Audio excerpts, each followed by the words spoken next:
Cuando Jesús fue bautizado en el Jordán, la gracia del Espíritu Santo fue derramada sobre él. Citando al profeta Isaías, Jesús proclamó valientemente: «El Espíritu del Señor está sobre mí». En los 3 años siguientes, Jesús demostró que, en efecto, el Espíritu de Dios estaba sobre él, tanto para anunciar como para hacer presente el reino de Dios. Durante su ministerio público, reunió a otros a su alrededor que compartirían esta misión. ¿Estás listo para hacer eso?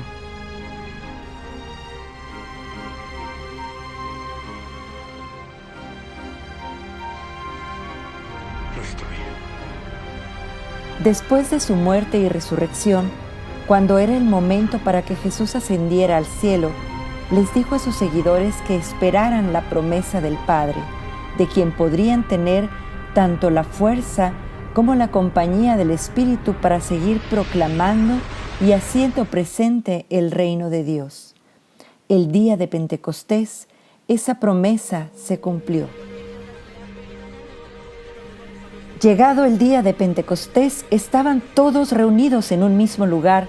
De repente vino del cielo un ruido como el de una ráfaga de viento impetuoso que llenó toda la casa en donde estaban. Se les aparecieron unas lenguas como de fuego que, dividiéndose, se posaron sobre cada uno de ellos.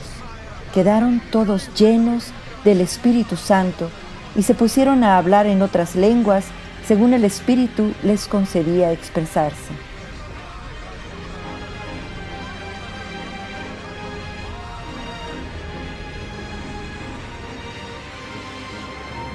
Con la venida del Espíritu Santo, la vida de las personas cambió y de la misma manera la vida de la comunidad se transformó.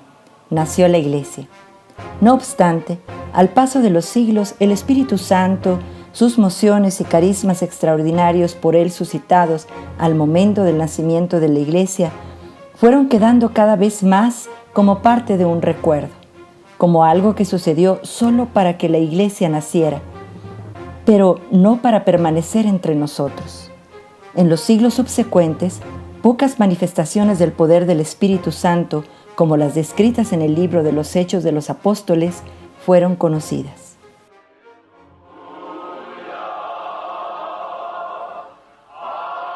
En este escenario invernal surgió la novedad de la renovación carismática suscitada por el Espíritu Santo, y podríamos decir que encendió sus primeras luces, tenues pero nunca desapercibidas, bajo el cobijo de las cartas escritas por la beata Elena Guerra al Papa León XIII a finales del siglo XIX. En esas cartas, la beata manifestó al Santo Padre su agonía por la poca atención dada por la Iglesia a la persona del Espíritu Santo.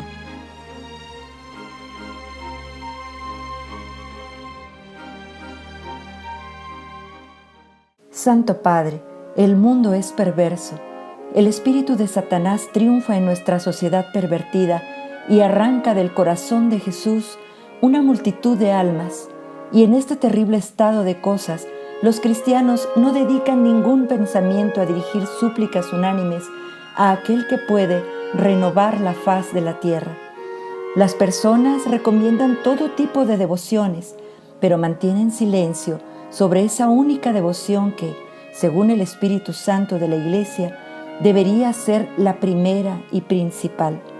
Las personas recitan tantas novenas, pero esa única novena que por mandato de nuestro Salvador en persona fue recitada incluso por la Santísima María y por todos los apóstoles, está ahora casi olvidada.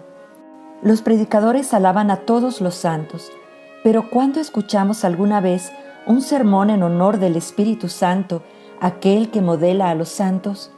Por lo tanto, oh Santo Padre, solo usted puede hacer que los cristianos vuelvan al Espíritu Santo, de modo que el Espíritu Santo pueda volver a nosotros. Derrote el reino maligno del diablo y concédanos la largamente ansiada renovación de la faz de la tierra. La beata Elena Guerra es considerada precursora de toda devoción de toda espiritualidad al Espíritu Santo, y por eso fue beatificada. Es considerada también la apóstol del Espíritu Santo. Podemos decir que de manera sorprendente, no solo los católicos, sino también nuestros hermanos cristianos no católicos, la han reconocido como la precursora de todo el pentecostalismo a partir del siglo XX.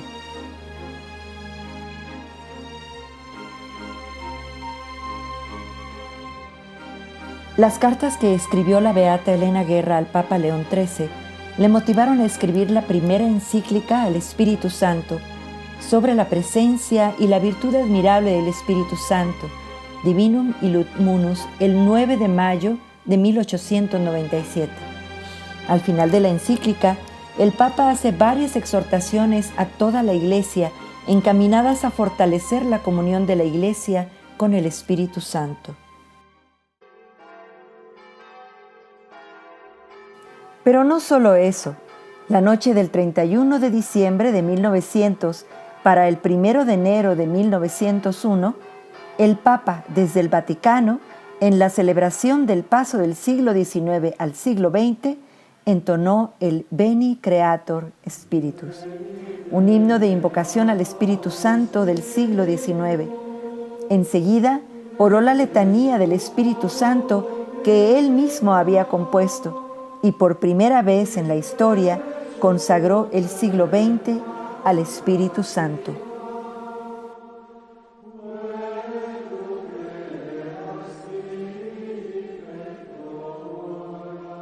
Posteriormente, en 1903, escribió el tercer documento bajo la influencia de Elena Guerra, también recomendando a los obispos estas atenciones al Espíritu Santo. En este año, León XIII muere. Podemos decir que la Iglesia hoy reconoce que a partir de esta consagración del siglo comenzó una renovación especial en la Iglesia relacionada directamente al reconocimiento de la presencia y la acción del Espíritu Santo. Pero este reconocimiento no solo ha sucedido en nuestra Iglesia católica.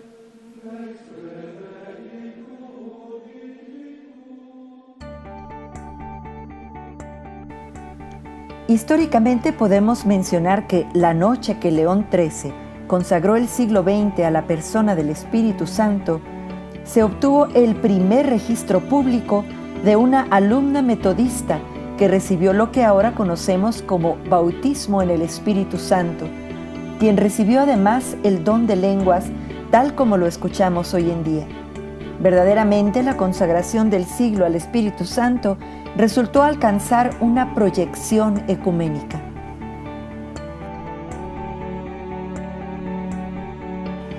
En 2006, en un evento ecuménico organizado por pentecostales evangélicos, el pastor Jack Hayford lanzó ante 30,000 asistentes un libro de su autoría titulado The Charismatic Century, el siglo carismático. Sorprendentemente para nosotros, en el primer capítulo de su libro, Hayford señaló la importancia de la consagración del siglo XX al Espíritu Santo por el Papa León XIII, así como el papel de la beata Elena Guerra y su llamado a volver al Espíritu Santo para que el Espíritu Santo vuelva a nosotros.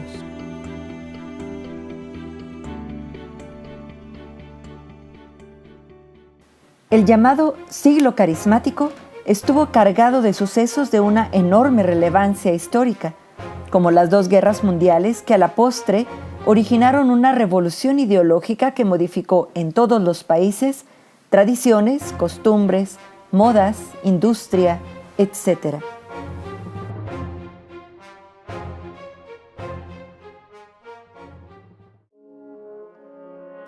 Nuestra amada Iglesia también quedó inmersa en esta dinámica de cambio, ya que fue en este contexto que el Papa San Juan XXIII convocó en 1959 al Concilio Ecuménico Vaticano II. Cabe mencionar que poco antes del concilio, el Papa celebró la beatificación de Elena Guerra, señalando en su discurso: después de tantos años de la partida de la madre Elena Guerra, su mensaje permanece siempre actual. Todos percibimos la necesidad de una continua efusión del Espíritu Santo, como de un nuevo Pentecostés que renueve la faz de la tierra. Al comienzo del Concilio Vaticano II, el Papa San Juan XXIII condujo a la Iglesia a que orara por una nueva efusión del Espíritu Santo. Renueva tus maravillas en nuestros días como un nuevo Pentecostés. Concede a tu Iglesia que, unida firme en oración con María, la Madre de Jesús, y siguiendo el ejemplo del bendito Pedro, pueda promover el reino de nuestro divino Salvador, el reino de la verdad y la justicia, el reino del amor y de la paz. Amén. Al hablar de un nuevo Pentecostés, fue algo verdaderamente profético. Es imposible no pensar que de alguna manera San Juan XXIII pudo avisorar con los ojos del Espíritu lo que venía para nuestra Iglesia.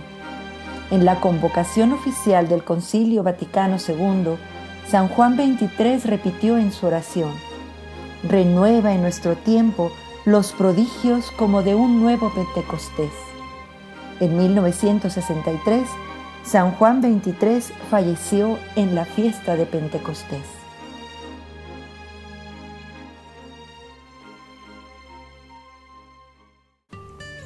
El Concilio Vaticano II se reunió de 1962 a 1965, cumpliendo los deseos de San Juan XXIII de abrir una ventana de aire fresco para la Iglesia. Poco tiempo después, al parecer como resultado de la oración del Papa Bueno, tuvo lugar un hecho significativo que cambiaría para siempre la vida de millones de católicos y de la misma Iglesia. En 1967, surgió un grupo pequeño de estudiantes católicos que habían estado estudiando la Iglesia primitiva y el impacto de Pentecostés. Los jóvenes también habían estado en diálogo con otras denominaciones cristianas, incluyendo grupos pentecostales, en un esfuerzo por comprender mejor y tener una amplia perspectiva de la experiencia cristiana con el Espíritu Santo. En un retiro de fin de semana, esos estudiantes católicos oraron para que, de algún modo, ellos también pudieran descubrir un sentido renovado de Pentecostés en sus vidas. Uno de los estudiantes en UK hice ese retiro en febrero de 1967. La noche del sábado, durante una fiesta de cumpleaños preparada para uno de los estudiantes, subí a la capilla y me arrodillé en presencia de Jesús en el Santísimo, y temblé con la sensación de su majestad y su santidad. Pero aunque sentía algo de miedo, sabía que necesitaba quedarme allí y orar. Al instante siguiente, en las profundidades de mi corazón, oré una oración de rendición total al Padre diciendo: Padre, pongo mi vida en tus manos y deseo seguir a Jesús tu Hijo, no importa lo que ello signifique. Si significa sufrir, acepto eso. Solo enséñame a amar con su amor. Mientras oraba de rodillas, me encontré al momento postrada ante Jesús en el Santísimo e inundada, abrumada por la sensación del amor personal de Dios por mí. En la siguiente hora, Dios de pronto atrajo a todos los estudiantes en esa casa de retiros a la capilla donde nos arrodillamos ante Jesús. Algunos levantando sus manos en oración por primera vez, otros inundados de alegría, algunos riéndose de gozo, otros llorando. Algunos tenían un gran deseo de alabar a Dios, pero no encontraban las palabras.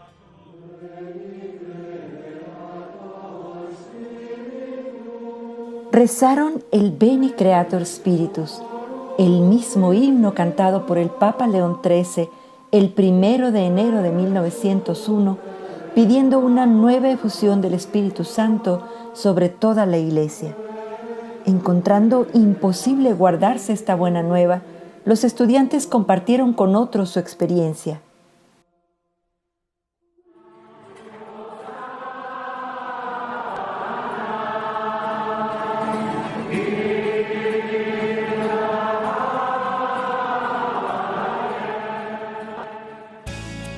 Otros estudiantes e incluso sus profesores comenzaron a unirse a ellos, pidiendo que también ellos pudieran experimentar esta nueva efusión del Espíritu Santo, y lo hicieron.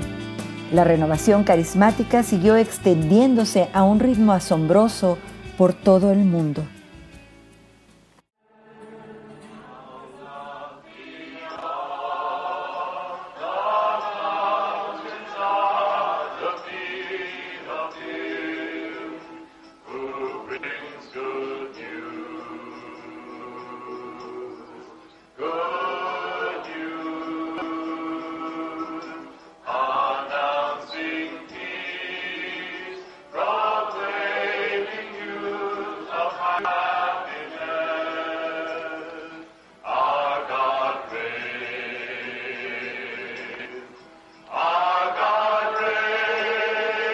Los estudiantes que experimentaron primero esta efusión del Santo Espíritu, aquellos que oraron por esa experiencia que ellos llamaron bautismo en el Espíritu Santo, tuvieron experiencias similares a todos los demás.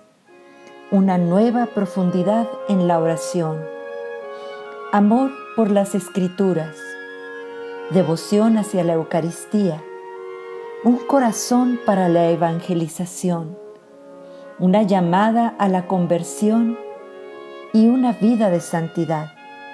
Muchas vocaciones al sacerdocio, al diaconado y a la vida religiosa. Preocupación por los necesitados, la formación de relaciones más profundas, incluso de comunidades de laicos experimentando diversos dones espirituales o carismas como sanación, música,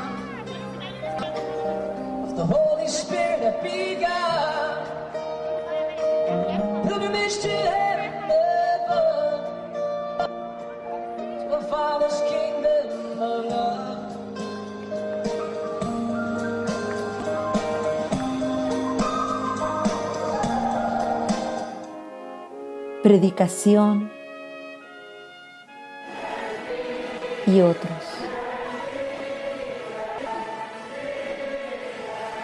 Este movimiento carismático ha sido de hecho la fuente de una renovación personal para los individuos y un ímpetu de renovación dentro de la misma Iglesia. Que entré en contacto con la renovación en 1972, experimenté el bautismo en el Espíritu Santo, noté grandes cambios en mi vida y en mi ministerio sacerdotal. La primera vez en mi vida sacerdotal empecé a experimentar una tremenda alegría en mi sacerdocio. Comencé a tener gran compasión por las personas. Jesús se volvió el centro de mi vida.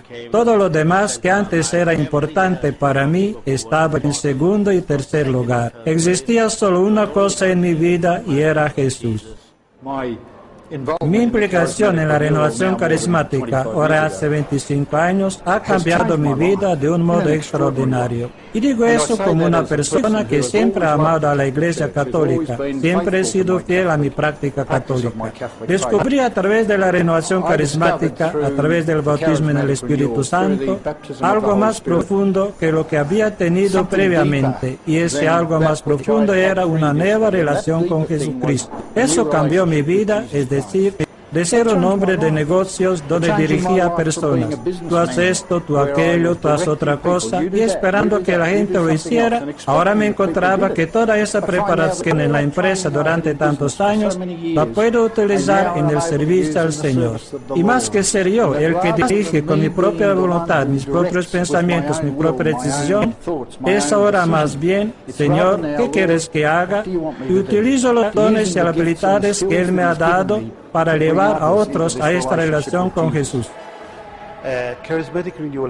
La renovación carismática ha ayudado a muchas personas en diferentes áreas. Ante todo, les ayudó a comprender quiénes eran como cristianos, que estamos bautizados, que estamos confirmados y por lo tanto tenemos a Jesús en nosotros. Ahora Jesús está vivo y Jesús no está dormido.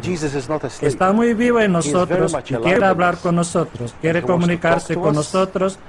Y no solo esto, nos dio tantos dones a través del Espíritu Santo y por lo tanto nos está pidiendo que utilicemos estos dones y los utilicemos para ser como Él y continuar su obra. Y para ser mejores maridos, para ser mejores esposas, para ser mejores padres y madres, para ser mejores sacerdotes y obispos. Así que esa es la primera cosa que yo he visto que ha ayudado a tanta gente para comprender quiénes son. Y una vez que sabemos quién eres, ya puedes hablar de ello con pasión, hablas de ello con entusiasmo, lo que literalmente significa para ti estar en Dios.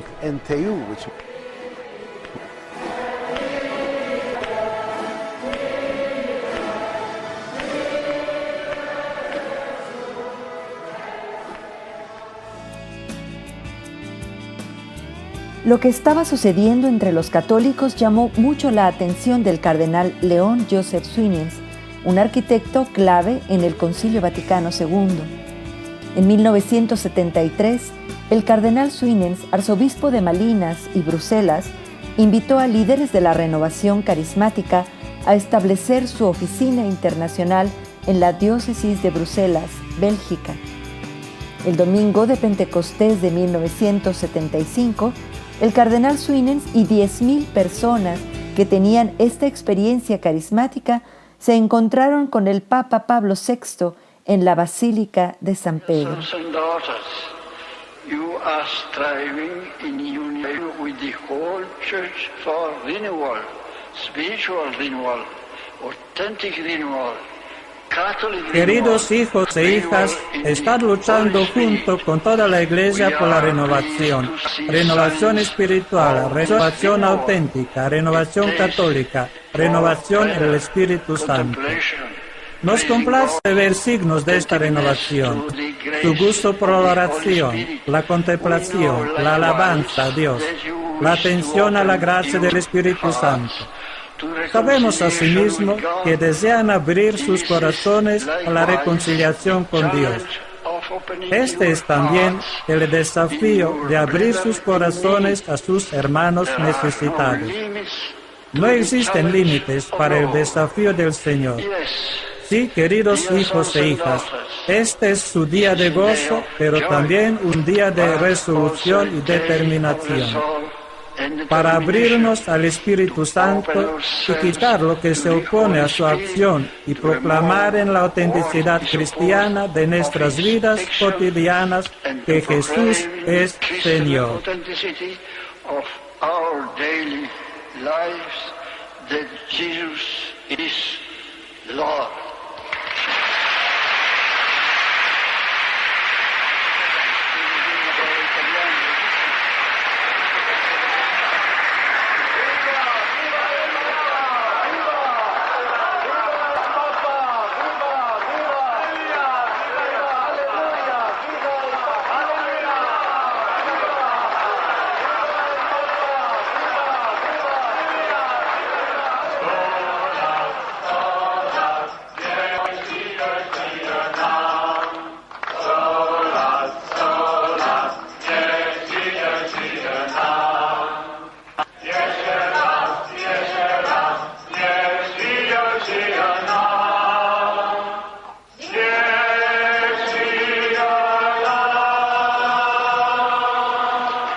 Long life for the charismatics.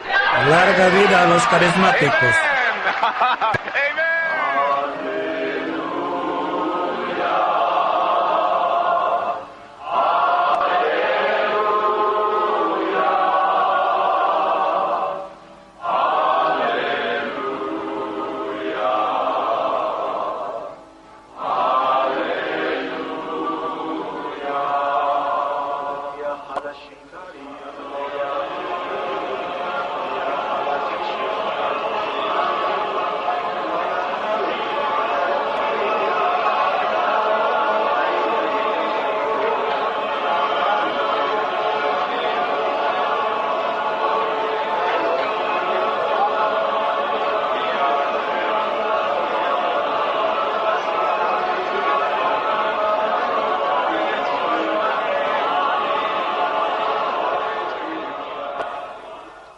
The Church has seen the fruits of your devotion to prayer in a deepened commitment to holiness of life and love and the Word of God. La Iglesia ha visto los frutos de su devoción a la oración y un compromiso más profundo a la santidad de vida y un amor por la palabra de Dios. Hemos advertido con especial gozo el modo en que líderes de la renovación han ido desarrollando cada vez más una visión eclesial ampliada y han hecho esfuerzos para convertir a esta visión cada vez más en una realidad para aquellos que dependen de ellos para su vida. Y asimismo nosotros hemos visto signos de su generosidad en compartir los dones de Dios con los desafortunados de este mundo en justicia y caridad, para que todas las personas puedan experimentar la dignidad preciosa que es suya en Cristo. Unfortunate of this world in justice and charity, so that all people may experience the priceless dignity that is theirs in Christ.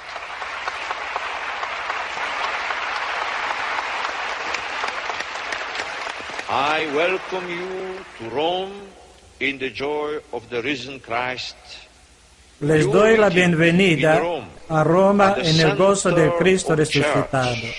Su encuentro en Roma, en el corazón de la Iglesia, llega en un momento cuando ella está dando gracias al Padre de nuestro Señor Jesucristo por el sacrificio de su Hijo y por la acción del Espíritu Santo que la llenó de nueva vida.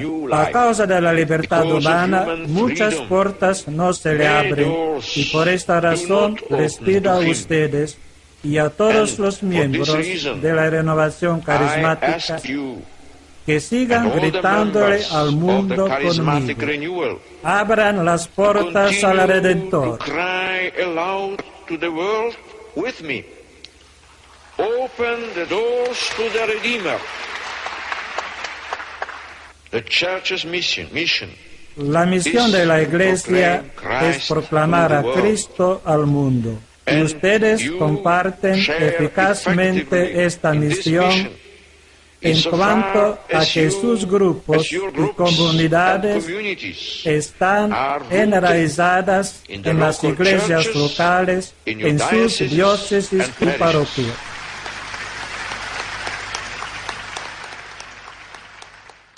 Grazie al movimento carismatico, tanti cristiani, uomini e donne, giovani e adulti.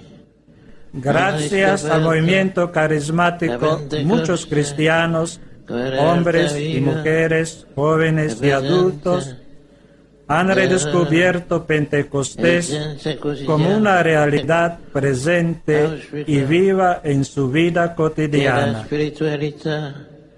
Deseo que la espiritualidad de Pentecostés se extienda en la Iglesia en forma de una confianza renovada en la oración, la santidad, la comunión y la proclamación.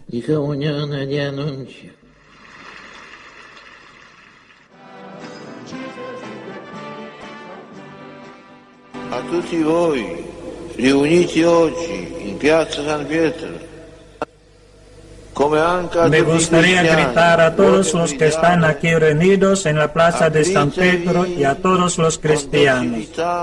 Ábrense con docilidad a los dones del Espíritu Santo. Acojan con gratitud y obediencia los carismas que el Espíritu no deja de ofrecer.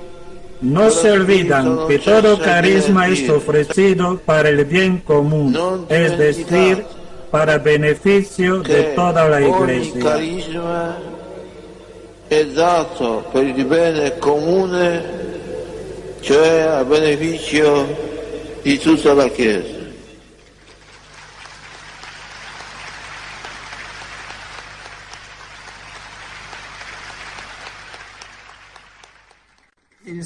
Aunque el siglo pasado estuvo marcado por algunas de las páginas más tristes de la historia, estuvo al mismo tiempo sembrado de maravillosos testimonios de avivamiento espiritual y carismático en todas las áreas de la vida y actividad humana.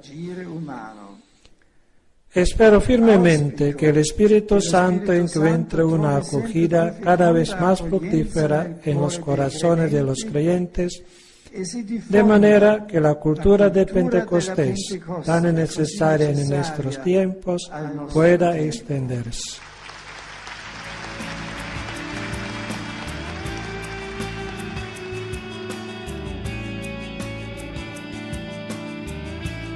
De entonces a la fecha, cada uno de los santos padres ha visto a la renovación carismática como un providente mover del Espíritu Santo para la Iglesia. El Papa Pablo VI señaló que la renovación carismática era una suerte para la Iglesia y para el mundo. Juan Pablo II encomendó a la renovación la tarea de hacer conocer y amar al Espíritu Santo y sembrar la cultura de Pentecostés.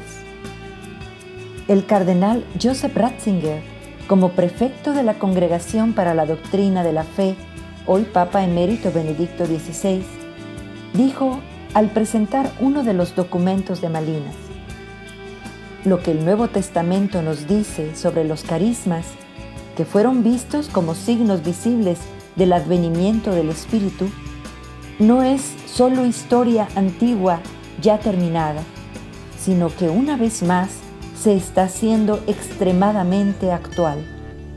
Estos signos visibles del Espíritu no podrían manifestarse sin causar ruido y levantar duros momentos de contradicción dentro de nuestra propia Iglesia. Una muy antigua experiencia suscitada en el siglo II por abuso de carismas y causa de desviación y división en la Iglesia, sembró una desconfianza que perduró de manera especial hasta el siglo pasado. Y aún ahora, no obstante, el Papa Pío XII, predecesor de San Juan XXIII, escribió en su encíclica sobre el cuerpo místico de Cristo que no puede haber ninguna verdadera oposición o pugna entre la misión invisible del Espíritu Santo y el oficio jurídico que los pastores y doctores han recibido de Cristo, es decir, entre la dimensión carismática y la dimensión institucional de la Iglesia.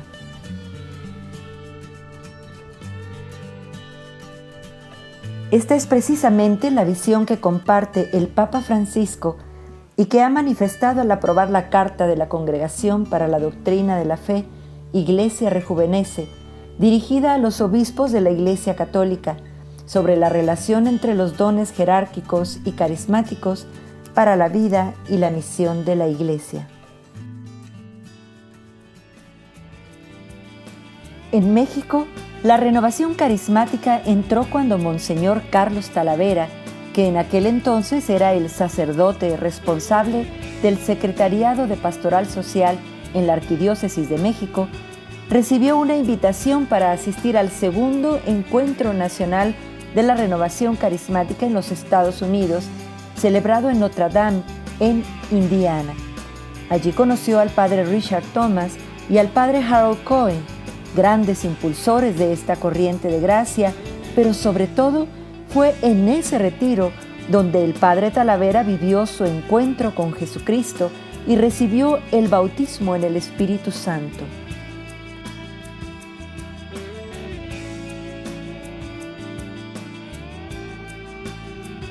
El padre Talavera habló con el señor cardenal Miguel Darío Miranda para que de manera oficial iniciara la renovación carismática en México, con un retiro al que se invitó a compartir al padre Cohen y a Patty Mansfield, una de las jóvenes presentes en el primer retiro celebrado en el Arca y la Paloma.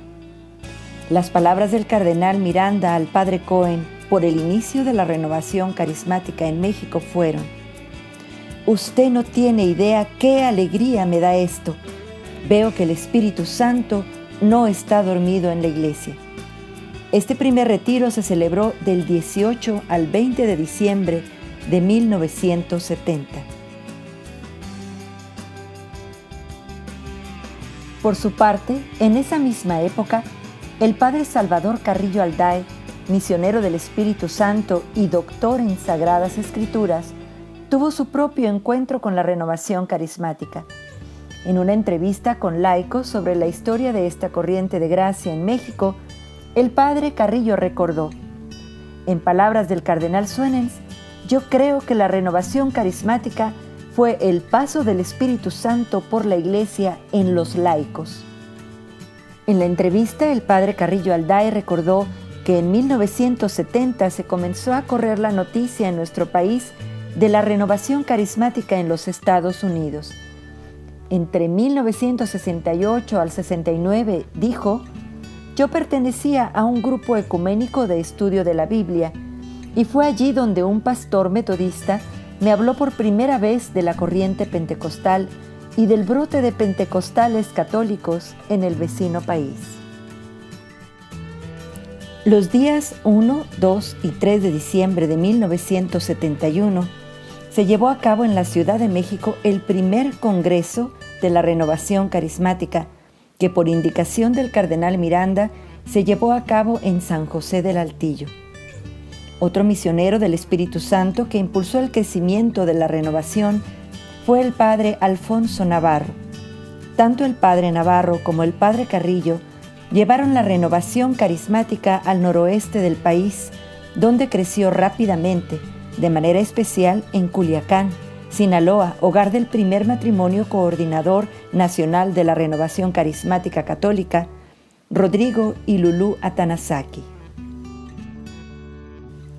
Desde entonces a la fecha, la Renovación Carismática Católica ha crecido significativamente en nuestro país y en todo el mundo. Al ver en retrospectiva todo lo que se ha vivido en los últimos años, desde aquel primer retiro en el Arca y la Paloma, podemos comprender mejor lo que el cardenal Suínense escribió en los inicios de la renovación. El primer error que se debe evitar es incluir a la renovación carismática en la categoría de movimiento. No tiene fundadores, no es homogéneo e incluye una gran variedad de realidades.